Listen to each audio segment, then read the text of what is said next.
আপনি যখন 7 তারিখে ওয়ার্ল্ড কাপ বাংলাদেশ এবং আফগানিস্তানের খেলা দেখছিলেন তখন অদ্ভুত একটা ঘটনা ঘটে। হামাস নামে একটা অর্গানাইজেশন ইসরায়েলের মাটিতে একই সাথে আকাশ, সড়ক এবং পানিপথে আক্রমণ চালায়। অনেকগুলো জায়গায় একসাথে আক্রমণ চালানো হয়, যার মধ্যে লাইভ কনসার্ট থেকে শুরু করে আর্মি ব্যারাক থেকে শুরু করে কিছু লোকালয় পর্যন্ত ছিল।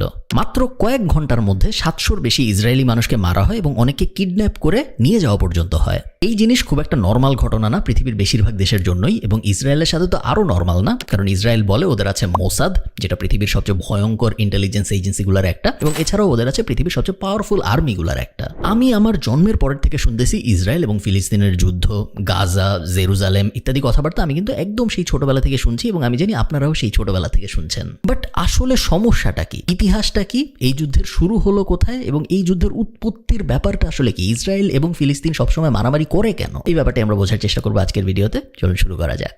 অল্প একটু জিওগ্রাফির লেসন যদি না থাকে তাহলে পুরো ভিডিওটা বুঝতে আসলে অনেক কষ্ট হবে। সো অল্প একটু জিওগ্রাফি আমি আপনাদের দেখাবো, খুব জটিল কিছু না, আমার সাথে থাকেন, আপনারা বুঝতে পারবেন। আপনারা দেখতে পাচ্ছেন আমি গুগল ম্যাপ ওপেন করে রাখছি আমার ল্যাপটপের ভিতরে, এবং এই জায়গাটার নাম হলো পুরাটা, এই যে জায়গাটা, এটা হলো ইসরায়েল। বোঝা যাচ্ছে, আমরা গুগল ম্যাপ দেখে বুঝতেছি। এই ছোট্ট যে জায়গাটা, যেটার এক পাশে মেডিটেরেনিয়ান সি সাগর এবং অন্য পাশে ইসরায়েল এবং এই পাশে ইজিপ্ট, এটা কিন্তু ইজিপ্ট, এই জায়গাটুকুর নাম হলো গাজা স্ট্রিপ, যেটা ফিলিস্তিনের অংশ। এই পাশে আপনারা দেখতে পাচ্ছেন ওয়েস্ট ব্যাংক বলে একটা জায়গা লেখা, এবং ওয়েস্ট ব্যাংক জায়গাটার ভেতরেই হলো জেরুজালেম। ওয়েস্ট ব্যাংক জায়গাটার মালিক ইসরায়েলও এবং ফিলিস্তিনও অফিসিয়ালি, যেটা হওয়ার কথা ছিল, বাট আসলে ইসরায়েল পুরো জিনিসটা দখল করে রাখছে। ফিলিস্তিনিকে মোটামুটি কোনো পাওয়ারই দেওয়া হয় না ওয়েস্ট ব্যাংকের ভিতরে, যদিও এটা একটা আলাদা দেশ হওয়ার কথা ছিল। তেল আভিভ হইল ইসরায়েলের রাজধানী, যেখানে আমেরিকান এম্বাসি ছিল 2-3 বছর আগ পর্যন্ত, এবং ডোনাল্ড ট্রাম্প তেল আভিভ থেকে আমেরিকান এম্বাসি সরায় জেরুজালেমে নিয়ে আসছিল, যেটা মূলত এটাই ইন্ডিকেট করছে পুরো দুনিয়াকে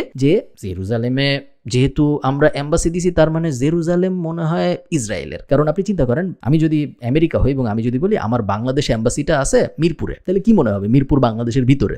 এই কারণেই তো বাংলাদেশে এম্বাসিটা আমি মিরপুরে বসাইছি, তাই না? সো এতদিন পর্যন্ত তেল আভিভের ভিতরে ছিল আমেরিকান এম্বাসি, কারণ আমেরিকা বলতো তেল আভিভ তো ইসরায়েলের। সো ইসরায়েল আমি যদি আমেরিকান এম্বাসি দিই, আমি তেল আভিভে দিছি। এখন যেহেতু আমেরিকান এম্বাসি জেরুজালেমে দিছে, সো ওরা এটাই বলতে চাইছে জেরুজালেমও তো আসলে ইসরায়েলের, এই কারণেই আমি জেরুজালেমের ভিতরে আমেরিকান এম্বাসি দিতেই পারি, কোনো সমস্যা নেই। যেটা আপনাদের বোঝায় যে আমেরিকা আসলে কতটুকু ইসরায়েলকে সাপোর্ট করে। আর কুইকলি আপনারা একটু দেখে ফেলেন এই ম্যাপটা, আমি একটু জুম আউট করবো তাহলে আপনাদের বুঝতে সুবিধা হবে। ইসরায়েলের এই পাশে হইল জর্ডান, জর্ডানের সাথে ইসরায়েলের বিশাল একটা বর্ডার আপনারা দেখতে পাচ্ছেন। ইসরায়েলের ওই পাশে হইল লেবানন, যেটা ইসরায়েলের সাথে ছোট্ট একটা বর্ডার শেয়ার করে, এবং আপনারা এই পাশে দেখতে পাচ্ছেন সিরিয়া, সিরিয়াও কিন্তু ইসরায়েলের সাথে একটা মেজর বর্ডার শেয়ার করে এই জায়গাটায়, এই যে এই কোণাটার ভিতরে। এবং এই পাশের পুরো জায়গাটাই হলো ইজিপ্ট। ইজিপ্ট বিশাল একটা দেশ, আমি যদি আরেকটু জুম আউট করে আপনারা বুঝতে পারবেন যে ইজিপ্ট আসলে কত বড়, বিশাল একটা দেশ হইলো ইজিপ্ট। এবং এই যে রেড সি, এই রেড সিটা কিন্তু আমি আপনাদের ইজিপ্টের যে ভিডিওটা ছিল আমার, ওখানে বিস্তারিত রেড সির ইতিহাস আমি বলছিলাম। এবং আমি যদি আরেকটু নিচে নামি ম্যাপের ভিতরে, তাহলে আপনারা দেখতে পারবেন যে সুয়েজ ক্যানাল ট্যানাল কই আছে, বাট ওগুলো বোঝার বিষয় না।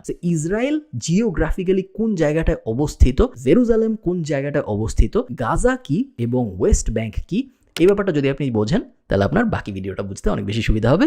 চলুন আবার ভিডিওতে যাওয়া যায়। আচ্ছা, এটা হলো আজকের অবস্থা, বাট সব সময় কিন্তু ইতিহাস এরকম ছিল না। আপনারা সবাই আমি জানি মোটামুটি উসমান রাদিয়াল্লাহু তাআলা আনহুর নাম জানেন। আমাদের ধর্ম ইসলামে ওনার অনেক অনেক গুরুত্বপূর্ণ অবদান আছে। উসমান রাদিয়াল্লাহু তাআলা আনহুর কিন্তু অনেক ইন্সপায়ারিং এবং ইন্টারেস্টিং ঘটনা আছে ওনার জীবনের, যেগুলো নিয়ে আলাদা ভিডিওই হওয়া সম্ভব। উনি যে মহানবীর 2 মেয়েকে বিয়ে করলো, এক মেয়ে মারা যাওয়ার পর যুদ্ধে তারপর আরেকজনকে বিয়ে করলো, উনি যে মদিনায় একটা কুয়া কিনে তারপর ডোনেট করে দিল, বা মসজিদের সাইজ বড় করলো, মসজিদের পুরা জমি কিনে, অনেক অনেক ইন্টারেস্টিং স্টোরি আছে উনার, বাট ওগুলা এই ভিডিওর আলোচ্য বিষয় না। আপনারা যদি চান আমি উনাকে নিয়ে আলাদা একটা ভিডিও বানাই, আমাকে অবশ্যই কমেন্টে জানাবেন, আমি চেষ্টা করব। উসমান রাদিয়াল্লাহু তাআলা আনহুর নাম হঠাৎ করে এই ভিডিওতে বলার কারণ হলো উনার এই নামটা, উসমান নামটার থেকে ইন্সপিরেশন নিয়ে উনার মৃত্যুর প্রায় 700 বছর পরে টার্কিতে একটা লোক তার বাচ্চার নাম রাখে উসমান। 1300 সালের পর থেকে প্রায় 600 থেকে 700 বছর যেই বাচ্চাটার নাম রাখা হয়েছিল উসমান, এই বাচ্চাটা এবং তার দলবল এবং তার সন্তানেরা পুরা পৃথিবী শাসন করে। এখন আপনি ভাবতে পারেন যে আচ্ছা, 1300 সালের পরের থেকে পুরা পৃথিবী শাসন করছে এরা প্রায় 600-700 বছর, তার মানে তো 1800 সাল পর্যন্ত মোটামুটি শাসন করছে। 1800-র একটু পরে তো ইংরেজরাও অনেক কিছু শাসন করছে, যেগুলোর কথা আমরা সবাই জানি যে ইংরেজরা ভারতবর্ষ শাসন করেছিল। কিন্তু এই যে উসমানরা শাসন করছিল, এদের কথা আমরা কেন জানি না? এদের কথা কি আমাদের কখনো পড়ানো হয় নাই কোনো বইতে? কাহিনীটা হইলো পড়ানো হয়েছে, কিন্তু আপনি কখনো টের পান নাই। তার কারণ পড়ানোর মধ্যে একটা টুইস্ট ছিল। উসমান নামটা অ্যারাবিক নাম, আরবি নাম, এবং এই নামের একটা ইংলিশ ট্রান্সলেশন আছে। ইংরেজরা কিন্তু উসমান বলে না, ইংরেজরা এই নামটাকে যেই নামটা বলে সেই নামটা বললেই আপনারা পুরো ব্যাপারটা বুঝে যাবেন। সেই নামটা হইল অটোমান। উসমান থেকে অটোমান ব্যাপারটা আসছে, এবং অটোমান সাম্রাজ্যের কথা কিন্তু আমরা সবাই শুনেছি। এই অটোমান সাম্রাজ্যই প্রায় 700 বছরের মতো, 700 বছর একটু কম সময় পুরো পৃথিবীকে কিন্তু শাসন করেছে। অটোমান এম্পায়ারের হাতে একটা সময় দেখা গিয়েছিল এশিয়ার মেজরিটি অংশ আছে, ইউরোপের প্রায় পুরাটাই আছে, এবং মিডল ইস্টেরও একটা প্রায় মেজরিটি 90%-এর মতো অংশ অটোমান এম্পায়ারের ভিতরে ছিল। এবং যে কারণে অটোমান এম্পায়ারের কথা আসতেছে 1800 সালের শুরুর দিকে আজকে যে ফিলিস্তিন বলে যে জায়গাটা আমরা চিনি, বা ইসরায়েল বলে যে জায়গাটা আমরা চিনি, বা জর্ডান, লেবানন, আশপাশের পুরা যে মিডল ইস্ট জায়গাটা আপনি চিনেন, বা ইজিপ্ট, এই পুরোটাই কিন্তু ছিল অটোমান এম্পায়ারের অধীনে। তো অটোমান এম্পায়ারের ভিতরের এই যে জায়গাটা, ফিলিস্তিন, প্যালেস্টাইন, এই ইজিপ্ট, জর্ডান, ইরাক, এই যে পুরা রিজিয়নটা, এই জায়গায় মানুষ সুখে শান্তিতে মোটামুটি বসবাস করত। মুসলিম বলেন, ইহুদি বলেন, খ্রিস্টান বলেন, সব ধর্মের মানুষই ওখানে ছিল, এবং সবাই মোটামুটি হ্যাপি ছিল 1800 সালের আশপাশে। হ্যাঁ, রিজিওনাল ওয়ার ছিল, ওই সময় পুরো পৃথিবী অশান্ত ছিল, বাট কোনো মেজর ঝামেলা ছিল না। তো যদিও ইহুদিরা এই অঞ্চলে হ্যাপি ছিল, অটোমান এম্পায়ারের অধীনে যে ফিলিস্তিন ছিল ওইখানে হ্যাপি ছিল, বাট পুরো দুনিয়ায় কিন্তু ইহুদিরা এত হ্যাপি ছিল না। ইউরোপের প্রায় সব জায়গায় ইহুদিদের সাথে অনেক বেশি খারাপ আচরণ করা হতো, এবং আপনি যদি ইতিহাস পড়েন আপনি দেখবেন যে ইহুদিদের সাথে এবং কালো রেশিয়াল অ্যাবিউজ যাদের সাথে করা হইতো, ব্ল্যাক মানুষজন যারা ছিল তাদের সাথে এবং ইহুদিদের সাথে মোটামুটি একই রকম অত্যাচার করা হয়েছে পৃথিবীর সব প্রান্তে। মেজরিটি আসলে হয়েছে ইউরোপের ভিতরে, যেখানে আমি বসে আছি, বাট মোটামুটি পুরো দুনিয়ায় আসলে ইহুদিদের সাথে ভয়ঙ্কর খারাপ আচরণ করা হইতো। থিওডর হার্লস নামে একটা লোক ছিল। এই লোক অস্ট্রো হাঙ্গেরির, তখনও অস্ট্রিয়ার হাঙ্গেরি এক, তখন আলাদা হয় নাই ওরা। এই লোক অস্ট্রো হাঙ্গেরির খুব বিখ্যাত একজন সাংবাদিক ছিল, এবং উনি একজন ইহুদি ছিল যেহেতু, উনি লেখালেখি শুরু করে যে পুরা পৃথিবীতে ইহুদিদের সাথে এত খারাপ ব্যাপার স্যাপার হচ্ছে। এটা কিন্তু খুব আগের কাহিনী না, 1800 সালের আশপাশের কাহিনীর কথা আমি বলতেছি, জাস্ট 200 বছর আগের কাহিনী। তো উনি লেখালেখি শুরু করে যে ইহুদিরা যদি চায় এই কষ্টের থেকে বাঁচতে, ইহুদিরা যদি চায় পুরা পৃথিবীর মানুষজন ইহুদিদের রেসপেক্ট করবে, পুরা পৃথিবীতে ইহুদিরা শক্ত হয়ে দাঁড়াইতে পারবে, তাহলে এটার আসলে একটাই মাত্র উপায় আছে, ইহুদিদের নিজেদের একটা দেশ লাগবে। এই দেশে শুধু ইহুদিরাই থাকবে, এই দেশে অন্য কেউ থাকবে না, তাহলেই অত্যাচার বন্ধ হয়ে যাবে, কারণ নিজেরা তো আর নিজেদের উপর অত্যাচার করবে না, তাই না? এই যে কনসেপ্টটা যে একটা ধর্মের উপর ভিত্তি করে একটা দেশ হবে, এই ধর্মের মানুষ পৃথিবীর যেখানেই আছে তার দেশ হবে একটাই, এই কনসেপ্টটাকে বলা হয় জায়োনিজম। তো ওই সময় লেখালেখি চলতে থাকে, এবং মানুষ আস্তে আস্তে, ইহুদিরা আস্তে আস্তে কনভিন্স হওয়া শুরু হয় যে হ্যাঁ, আমি যদি আমার নিজেদের একটা দেশ থাকতো যে দেশে সবাই ইহুদি, তাহলে মনে হয় ইহুদিদের উপর এই অত্যাচার আসলে হইতো না। আস্তে আস্তে মানুষ একমত হওয়া শুরু করে, এবং আস্তে আস্তে আরো অনেকে লেখালেখি শুরু করে যে না, জায়োনিজম আমাদের প্রতিষ্ঠা করতে হবে, আমাদের একটা দেশ লাগবে যে দেশে সবাই থাকবে ইহুদি। তো এখন প্রশ্ন হইলো, দেশটা কোথায় হবে? দেশ তো আর হঠাৎ করে একটা জায়গায় যে দেশ বানায় ফেলা যায় না, দেশ বানানোর জন্য একটা প্রপার জায়গা লাগবে আমাদের, এই জায়গাটা কোথায় হবে? তো ইহুদিরা যখন চিন্তা ভাবনা করা শুরু করে যে আমরা আসলে কোথায় যেয়ে থাকা শুরু করব, তখন ওদের চোখ প্রথমেই পড়ে অটোমান সাম্রাজ্যের অধীনের প্যালেস্টাইনের দিকে, কারণ প্যালেস্টাইনের ভিতরে আছে জেরুজালেম, যেটা কিন্তু ইহুদিদের জন্য খুব পবিত্র একটা জায়গা। শুধু তাই না, অটোমান সাম্রাজ্য প্যালেস্টাইন দখল করার বা শাসন করার অনেক আগের থেকে, প্রায় 950 BC বা তার আগের থেকে হিব্রু বাইবেলে লেখা আছে যে ইহুদিরা একসময় জেরুজালেম শাসন করত। যে ইহুদিরা যেহেতু একসময় জেরুজালেম শাসন করত বলে বাইবেলে লেখা আছে, এবং পরবর্তীতে ওরা জানে যে জেরুজালেম এখনো আমাদের জন্য একটা পবিত্র জায়গা, এবং ওরা মোটামুটি তাকায় দেখে যে অটোমান সাম্রাজ্যের ভিতরে তখন যে ইহুদিরা বসবাস করতেছে তাদের সাথে তেমন কোনো খারাপ কিছু করা হচ্ছে না, সবকিছু মোটামুটি ভালোই চলতেছে। তো পৃথিবীর সব ইহুদিরা আস্তে আস্তে প্যালেস্টাইনে আসা শুরু করে। তো ওই সময় তো কোথাও থেকে কোথাও যাইতে কোনো ভিসা লাগতো না, কোনো সমস্যা ছিল না, এবং অটোমান সাম্রাজ্য খুব ওপেন ছিল, খুব প্রপার একটা সুন্দর শাসন ব্যবস্থা ছিল, যেখানে কোনো তেমন বড় সমস্যা ছিল না, এবং ওইখানে ইহুদিরা আগে থেকেই ছিল 20,000-এর মতো মানুষ। তো এমন না যে নতুন ইহুদি আসলে কোনো সমস্যা আছে। তো পুরো পৃথিবী থেকে ইহুদিরা অটোমান সাম্রাজ্যের ভিতরের প্যালেস্টাইনে আসা শুরু করে, এবং অটোমান সাম্রাজ্য ওদেরকে ওপেন আর্মস দিয়ে গ্রহণ করে, কারণ মানুষ আসতেছে, পুরো পৃথিবীর থেকে নিপীড়িত মানুষ আসতেছে, পুরো পৃথিবীতে ইহুদিদের সাথে অত্যাচার করা হয়েছে, তারা সবাই বাঁচতে আস্তে আস্তে প্যালেস্টাইনে আসতেছে, কেউ আটকায় না, এবং আস্তে আস্তে ইহুদিরা ফিলিস্তিনে আসা শুরু করে। এই যখন অবস্থা, তখন শুরু হয় প্রথম ওয়ার্ল্ড ওয়ার 1914-তে। প্রথম ওয়ার্ল্ড ওয়ার নিয়ে আমার বিশ্বযুদ্ধ নিয়ে একটা বিস্তারিত ভিডিওই আছে, আমি ওই ভিডিওর রিপিট করব না কিছু, বাট প্রথম বিশ্বযুদ্ধ যখন শেষ হয়, এটা শেষ হয় আসলে অটোমান সাম্রাজ্যের পতন দিয়ে। তো একটা সমস্যা দেখা যাচ্ছে, তাই না? অটোমান সাম্রাজ্য তো আর নাই, তাহলে এই যে বিশাল প্যালেস্টাইন যেটা অটোমান সাম্রাজ্যের অধীনে ছিল, এটার এখন কি হবে? এটা এখন কে চালাবে? ব্রিটিশরা এবং ফ্রেঞ্চরা, ফ্রান্স, এই দুইজন ঠিক করে যে আমরা প্যালেস্টাইন 2 ভাগ করে ফেলবো। কিন্তু বিশাল জায়গা, তখন ওরা ঠিক করে যে আমরা প্যালেস্টাইন 2 ভাগ করে ফেলবো, এক ভাগ চলে যাবে ফ্রান্সের কাছে এবং আরেক ভাগ চলে আসবে ব্রিটিশদের কাছে। তো ব্রিটিশরা যে অঞ্চলটা পায়, এই অঞ্চলের ভিতরে জর্ডান ছিল, এই অঞ্চলের ভিতরে ইরাক ছিল, এবং এই অঞ্চলের ভিতরে ইজিপ্টেরও অনেকখানি অংশ ছিল। আপনি যদি ম্যাপের দিকে তাকান, ম্যাপের উপরে উপরের দিকের অংশ পায় হলো ফ্রান্স। তো ব্রিটিশরা তার কিছুদিন পর, তখন ফার্স্ট ওয়ার্ল্ড ওয়ার শেষ হয়েছে, ব্রিটিশ ইকোনমি আস্তে আস্তে খারাপ হওয়া শুরু করছে। আপনার মনে থাকতে হবে তখন কিন্তু ব্রিটেন পৃথিবীর রাজা ছিল, আমেরিকা তখন রাজা হয় নাই পৃথিবীর, আমেরিকার তখন এত পাওয়ার আসে নাই। ফার্স্ট ওয়ার্ল্ড ওয়ার শেষ হয়েছে এবং ব্রিটেনের পাওয়ার আস্তে আস্তে কমা শুরু করছে। তখন ব্রিটেন ঠিক করে যে আমরা আস্তে আস্তে পুরো দুনিয়ার থেকে গুটায় ফেলবো নিজেদের। এবং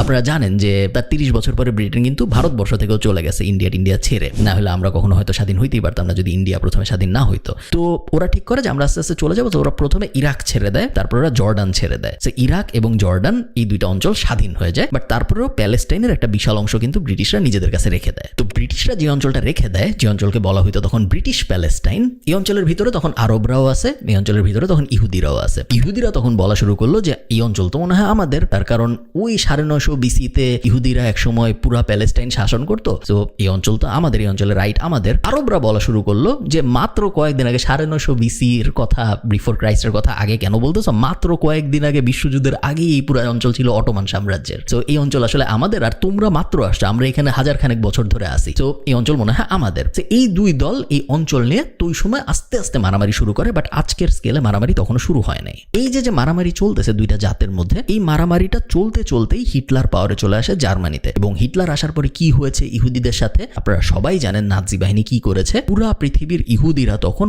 ভয়ে থাকতো, কারণ কনসেন্ট্রেশন ক্যাম্প বলেন, মোটামুটি ওদেরকে যেখানেই পাওয়া যায়, তো ইউরোপের যদি জার্মানরা বা হিটলারের অনুসারী যে কোনো দেশের মানুষ যদি তাদেরকে পাইতো, তাদেরকে মেরে ফেলা হইতো এবং ভয়ঙ্কর ভয়ঙ্কর উপায়ে মেরে ফেলা হইতো, যেগুলা এই ভিডিওতে বলা সম্ভব না, আপনারা চাইলে গুগল করে দেখতে পারেন। তো অলরেডি ইহুদিরা পুরো পৃথিবীর থেকে প্যালেস্টাইনে আসতেছিল। তখন প্যালেস্টাইন বড় জায়গা ছিল, এখন প্যালেস্টাইন ছোট হয়ে গেছে, এখন প্যালেস্টাইন হয়ে গেছে ব্রিটিশ প্যালেস্টাইন। কিন্তু এখন ইহুদিদের উপর অত্যাচার আরো বাড়ছে, কারণ এখন হিটলার মেরে ফেলতেছে, পুরো ইউরোপে ম্যাসাকার চলতেছে। ইহুদিরা আরো আসা শুরু করে, ইহুদিদের জন্য একটাই সেফ জায়গা তখন ব্রিটিশ প্যালেস্টাইন। ইহুদিরা আরো আসতেছে, ব্রিটিশ প্যালেস্টাইন ভরে যাওয়া শুরু করে, এখন আর অত জায়গা নেই এবং এই জায়গায় ইহুদিদের সংখ্যা এক্সপোনেনশিয়াল হারে বাড়তে থাকে, কারণ পুরো পৃথিবীর থেকে ইহুদিরা তখন ব্রিটিশ প্যালেস্টাইনে আসতেছে। তো মাত্র 1000 বছরের মধ্যে, খুব বেশি দিন না, দেখা যায় যে এই পুরা অঞ্চল, পুরা ফিলিস্তিনে, যেখানে শুধু আরব মুসলিমরাই রাজত্ব করতো অটোমান এম্পায়ারে, এবং তার আগেরও অনেক সময় এবং তার পরেরও অনেক সময়, বাট এই পুরো অঞ্চলে দেখা গেল সেকেন্ড ওয়ার্ল্ড ওয়ারের সময় এসে যে ইহুদি মেজরিটি, এখানে মুসলমানের সংখ্যা কমে গেছে, মুসলমানরা আশপাশে যে নতুন দেশগুলো হয়েছে ওগুলাই চলে গেছে,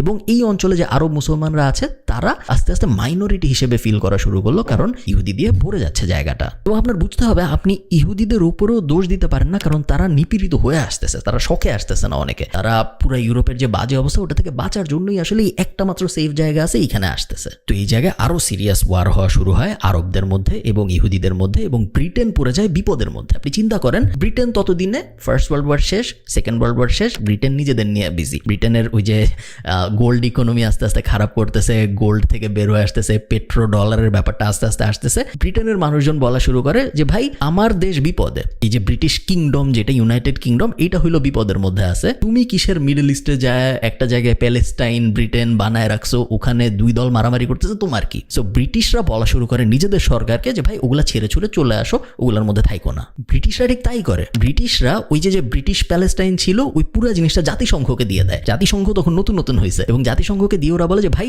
এই জায়গাটা আমরা রাখছিলাম প্রথম ওয়ার্ল্ড ওয়ারের পরে, এই জায়গা এখন আরবরা বলে এই জায়গা ওদের, ইহুদিরা বলে এই জায়গা ওদের, আমরা ঠিক জানি না এই জায়গা নিয়ে কি করতে হবে, আমাদের কাছে টাকাও নাই, এই পুরো জায়গা আমরা জাতিসংঘকে দিয়ে দিচ্ছি, আপনারা ঠিক করেন কি করা যায়। 1947 সালে জাতিসংঘ এই জায়গা পাওয়ার পরে জাতিসংঘ একটা প্ল্যান দেয়। জাতিসংঘ ওনাদের প্ল্যানে বলে যে এই প্যালেস্টাইনকে আমরা দুই ভাগ করব, এই দুই ভাগের মধ্যে এক ভাগ পাবে ইহুদিরা এবং এক ভাগ পাবে আরবরা। বাট জেরুজালেম যে জায়গাটা, এই জায়গাটা যেহেতু ইহুদিদের জন্য পবিত্র জায়গা, মুসলিমদের জন্য পবিত্র জায়গা, এটা হবে কমন, এটা হবে কমন রাজধানী, যেখানে ওই দেশ থেকেও মানুষ আসতে পারবে। দুইটাই প্যালেস্টাইন, তখনও প্যালেস্টাইন ছাড়া অন্য কোনো নাম আসে নাই। ইহুদিরাও তখন আসতে পারবে জেরুজালেমে এবং মুসলিমরা তো অবশ্যই যেতে পারবে জেরুজালেমে। এটা ছিল জাতিসংঘের প্ল্যান। এই প্ল্যানটা খুব একটা খারাপ ছিল না যদি আপনি প্রথমে দেখেন, বাট আপনি যদি একটু গভীরে তাকান তাহলেই আপনি বুঝবেন যে প্ল্যানের মধ্যে একটা বড় সমস্যা ছিল। হ্যাঁ, দুইজনকেই রাজধানী জেরুজালেমের অ্যাক্সেস দেওয়া হয়েছে, আরবদেরও দেওয়া হয়েছে, মুসলিমদেরও দেওয়া হয়েছে এবং ইহুদিদেরও দেওয়া হয়েছে। বাট ইহুদিদেরকে পুরো প্যালেস্টাইনের ভিতরে যতটুকু জায়গা দেওয়া হয়েছে ভার্সেস আরবদের যতটুকু জায়গা দেওয়া হয়েছে, এইটার মধ্যে বিস্তর ফারাক। ইহুদিদের অনেক বেশি জায়গা দেওয়া হয়েছে এবং জাতিসংঘের লজিক ছিল যে ওই এলাকায় এখন যেহেতু ইহুদি বেশি, এই কারণে ওদের বেশি জায়গা লাগবে, সো দেশের 70-80% ইহুদিদের দিয়ে দেওয়া হয়েছে আর 20%-এর মতো মুসলমানদের দেওয়া হয়েছিল ওই সময়, যেটা আরবরা মানতে পারেনি। যুদ্ধ শুরু 1948-এর এই যুদ্ধটাকে বলা হয় আরব ইসরায়েল ওয়ার এবং এই যুদ্ধে আরবের পক্ষে আশপাশের সব দেশ অংশগ্রহণ করে ইসরায়েলের বিপক্ষে, যে Egypt, Jordan, Syria, Lebanon, Iraq, এই 5টা দেশ ভার্সেস ইসরায়েল। এই হলো যুদ্ধ, এবং এই যুদ্ধে ইসরায়েল জিতে।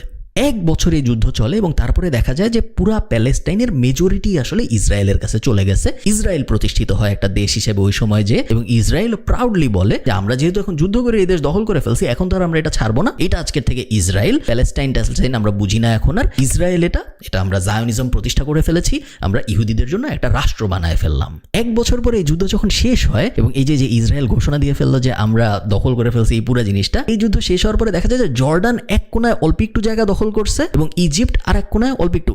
জর্ডান ইজিপ্ট এরা কিন্তু যুদ্ধ হারছে, ইসরায়েল জিতছে, ইসরায়েলি মেজরিটি দখল করছে, বাট জর্ডান যে জায়গাটা অল্প একটু দখল করে এবং ইজিপ্ট যে জায়গাটা অল্প একটু দখল করে, ওইখানে হয় নতুন ফিলিস্তিন, এবং বাকি পুরা যে ফিলিস্তিন ছিল ওটা হয়ে যায় ইসরায়েল। এবং জর্ডান যে জায়গাটা দখল করে রাখতে পারছিল এই 1 বছরের যুদ্ধ শেষ হওয়ার পরে, ওইটাকেই আমরা আজকে চিনি মেইনল্যান্ড ফিলিস্তিন হিসেবে, এবং ইজিপ্ট যেই অল্প একটু জায়গা দখল করে রাখতে পারছিল ওই জায়গাটাকে আজকে আমরা চিনি গাজা হিসেবে। যুদ্ধ যখন শেষ হয়, যুদ্ধ শেষ হওয়ার আগ পর্যন্ত তো সব যুদ্ধ চলতেছে, বাট যুদ্ধ শেষ হওয়ার পর যেহেতু ইসরায়েল প্রতিষ্ঠা হয়ে গেছে, ইসরায়েল বলে যে ভাই এইখানে যত নন জু ছিলা, যত নন ইহুদি মানুষ ছিলাম, মুসলিম ছিলাম, বেসিক্যালি নন ইহুদি বলতে আসলে মুসলিমই বোঝায় ওই সময়, তারা এখন এই 2 জায়গায় চলে যাও, হয় তোমরা গাজায় চলে যাও অথবা তোমরা নতুন ছোট্ট ফিলিস্তিনে চলে যাও, যেটা জর্ডান বাঁচাইতে পারছিল, বা গাজা যেটা ইজিপ্ট বাঁচাইতে পারছিল, এই দুইটার কোনোটায় তোমরা চলে যাও, বাকি পুরোটা এখন ইসরায়েল, এইখানে আমরা তোমাদের রাখবো না। প্রায় 8 লাখ মানুষকে, 8 লাখ, 1-2 জন না, এই 2 জায়গায় পাঠায় দেওয়া হয় জোর করে। এবং আপনি চিন্তা করেন গত 1000 বছর ধরে মানুষ থাকতো, তাদের বাপ দাদা দাদার দাদা সবাই থাকতো,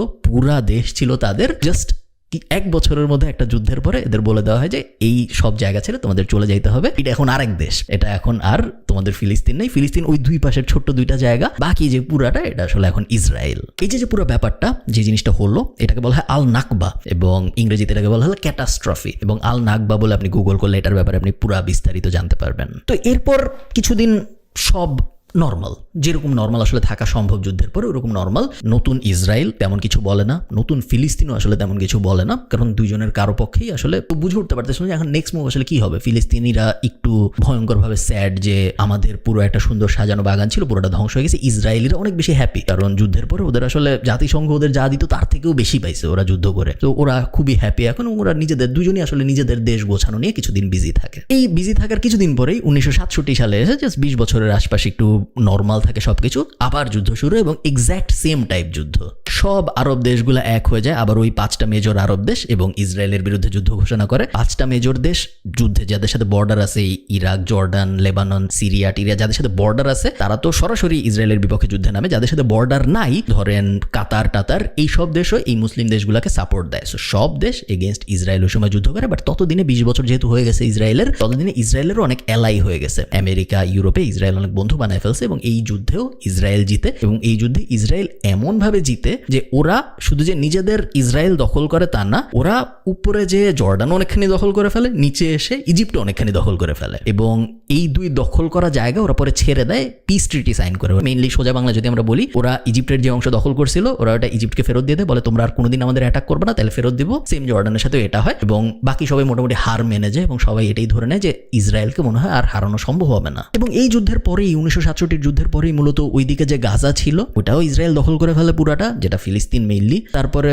ওই পাশে যে ফিলিস্তিনটা ছিল, যেটা নতুন ফিলিস্তিন হিসেবে মাত্র 20 বছর আগে আত্মপ্রকাশ করলো, ওইটাও ইসরায়েল দখল করে ফেলে। তো তখন অবস্থা এমন একটা আসে যে ফিলিস্তিন আসলে ম্যাপ থেকে মুছে ফেলার মতো সিচুয়েশন হয়ে গেছে, কারণ পুরোটাই ইসরায়েল হয়ে গেছে। আগে তো তাও ব্রিটিশরা যখন ছেড়ে গেছিল বা জাতিসংঘ যখন ভাগ করছিল, ফিলিস্তিনিদের খুব কম দেওয়া হয়েছে, ফিলিস্তিনিদের সাথে খারাপ করা হয়েছে, ঠিক আছে, বাট একটু দেওয়া হয়েছিল। তারপর প্রথম যুদ্ধের পরেও ফিলিস্তিনিরা একটু রাখতে পারছিল, জর্ডান একটু বাঁচাইতে পারছিল, ইজিপ্ট একটু বাঁচাইতে পারছিল। বাট এই যুদ্ধের পরে দেখা যায় ওরা কিছুই বাঁচাতে পারেনি, এবং ইসরায়েল চাইলে পুরাটাকেই ইসরায়েল বানায় ফেলতে পারে, ফিলিস্তিন তখন আর থাকবেই না ম্যাপে। এভাবেই জাস্ট 50 বছরের মধ্যে ইসরায়েল পুরো ফিলিস্তিন দখল করে ফেলে।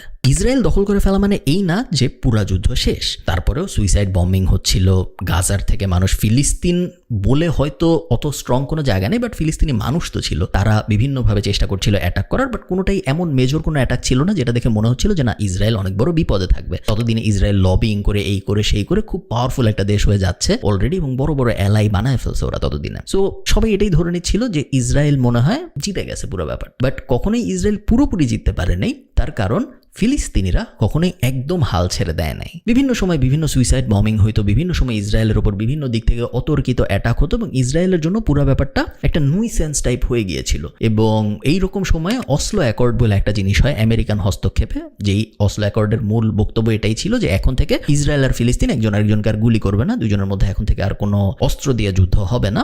এবং এই অসলো অ্যাকর্ডের মধ্যে অসলো অ্যাকর্ড 2টা হয়, অসলো অ্যাকর্ড 1 এবং 2, এবং 2টার সারমর্ম এটাই যে ওই যে ছোট্ট ফিলিস্তিন এবং ছোট্ট গাজা ছিল ওই জায়গাগুলো আবার ফিলিস্তিনের কাছে পুরোপুরিভাবে চলে যাবে, ইসরায়েল ওই দুই জায়গা থেকে সরে যাবে এবং ওই দুই জায়গার মধ্যে যে জায়গায় জেরুজালেম আছে যেটা ওই পাশের ফিলিস্তিনে, ওই জেরুজালেমে ইসরায়েল এবং ফিলিস্তিন দুইজনই পার্টিসিপেট করবে, দুইজনের ওখানে কমন পাওয়ার থাকবে। এছাড়া বাকি যে ফিলিস্তিন আছে ওই ফিলিস্তিনের মেজরিটি আসলে ফিলিস্তিনের হাতে ফেরত দেওয়া হচ্ছে ছোট্ট জায়গায়, এবং বাকি যে পুরো ম্যাপটা আছে ওটা তো ইসরায়েলের আছেই।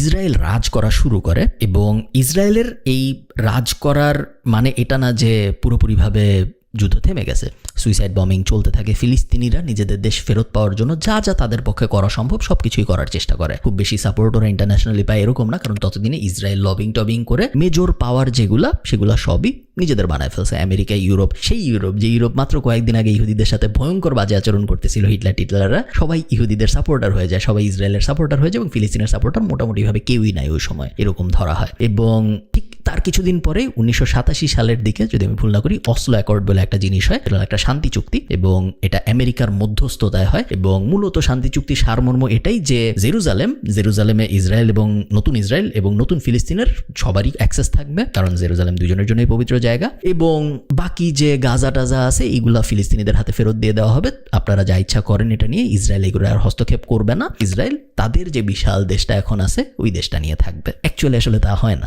অসলো অ্যাকর্ড হয়, বাট ইসরায়েল তারপরেও হস্তক্ষেপ চালায় যায়। ইসরায়েল রেগুলারলি ওই সব জায়গায় ঢুকে এবং খুব বাজেভাবে ঢুকে। ইসরায়েলের মানুষজন যখন জেরুজালেমে ঢুকে, আপনারা সবাই জানেন যে মসজিদের ভিতরে ঢুকে কি হয় বা গাজা স্ট্রিপে ঢুকে কি করে, ওগুলো আমি এখন ভিডিওতে বলতেছি না। বাট মূলত অসলো অ্যাকর্ডে যা যা বলা হয় যে শান্তি চুক্তি করা হয়, অস্ত্র চালনা করা হবে না, এটা ইসরায়েল মানে, বাট অস্ত্র চালনা করা হবে না মানে এই না যে জিনিসটা হয়ে গেছে। আপনারা বুঝতে পারতেছেন যে ইসরায়েল বলে যে আমরা অস্ত্র চালনা করবো না, অস্ত্র চালনা করে না, কিন্তু ওরা দেখা যায় যে কোনো সময় মসজিদে ঢুকে মারতেছে। কিছু বলে যে আমরা তো অস্ত্র চালাই নেই, বা ওরা দেখা যায় যে গাজায় বিভিন্ন বাসা ভেঙে ঢুকে যাচ্ছে, বা একটা ইহুদির হয়তো বাসা নেই, বা ইহুদি একজন গরিব, সে আস্তে করে ফিলিস্তিনের ভিতরে চলে যায়, ফিলিস্তিনের একটা বাসা সে দখল করে ফেলে। কিছু বলা হলে বলে যে কোনো অস্ত্র তো চালানো হয় না, কোনো সমস্যা নেই। এবং যদি ফিলিস্তিনিরা মামলা করার চেষ্টা করে, মামলা কাদের করবে? না আছে কোনো আইন ব্যবস্থা, সবই ইসরায়েলের কন্ট্রোলে। তো খুব আনফর্চুনেট একটা ব্যাপার হয় যে ফিলিস্তিনিরা গাজার এপাশে তো নাই, মেইন ফিলিস্তিনেও দেখা যায় যে খুবই মানবেতর জীবনযাপন করা শুরু করে তারা। তো ইসরায়েল আস্তে আস্তে পাওয়ারফুল হতে থাকে, ফিলিস্তিনের পাওয়ার আস্তে আস্তে আরও কমতে থাকে, যা ছিল তার থেকেও কমতে থাকে। ফিলিস্তিনের মানবেতর জীবনযাপন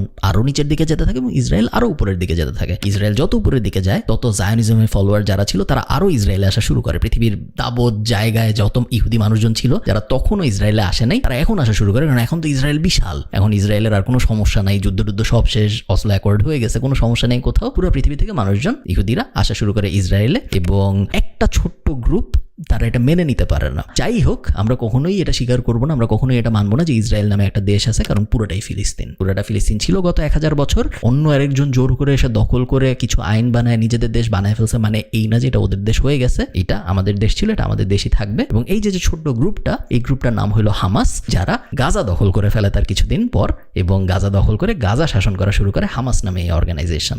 ইসরায়েল যখন দেখে যে হামাস নামে একটা অর্গানাইজেশন পুরা গাজা স্ট্রিপ দখল করে ফেলছে, ওরা পুরা গাজা এলাকাটাকে ব্লক করে ফেলে। গাজা খুব ছোট্ট একটা এলাকা, আপনারা ম্যাপে দেখবেন এখনই। এই গাজা এলাকাটার একদিকে সাগর, একদিকে ইজিপ্ট এবং আরেকদিকে ইসরায়েল, যে ইসরায়েল আসলে ফিলিস্তিন হওয়ার কথা ছিল। তো 3 দিকে যেহেতু ব্লকেট দেওয়া পসিবল, ব্লক করে ফেলে এবং ব্লক করে পুরা এই গাজা স্ট্রিপের 4 দিকে দেয়াল বানায় এবং গাজা স্ট্রিপের 4 দিকে আর্মি বসায়। গাজার থেকে কেউ যেন বেরোইতেও না পারে ইসরায়েলের পারমিশন ছাড়া, গাজায় কেউ যেন ঢুকতেও না পারে ইসরায়েলের পারমিশন ছাড়া। পুরা হামাসকে এক জায়গায় আটকায় ফেলার জন্য ইসরায়েল এই পরিকল্পনাটা করে, এবং এই কারণে গাজাকে বলা হয় পৃথিবীর সবচেয়ে বড় ওপেন এয়ার প্রিজন। আপনি ছোটবেলা থেকে যে ইতিহাসটা জানেন, ইসরায়েলের সাথে ফিলিস্তিনের মারামারি, গাজা উপত্যকা নিয়ে ঝামেলা, এই সব কিছুই আসলে এর পরের থেকে। তো হামাস গাজাকে দখল করে ফেললো এবং তারপর হামাস ইসরায়েলের সাথে যুদ্ধ করা শুরু করলো। হামাসকে হিজবুল্লাহ সহ, ইরান সহ, কাতার সহ অনেক দেশ সাপোর্ট করা শুরু করলো। ওই হামাসের সাথে ইসরায়েলের যে যুদ্ধ, এটাই গত 20 বছর ধরে হয়ে আসতেছে। হামাস বিভিন্ন সময় ইসরায়েলে অ্যাটাক করে বিভিন্নভাবে,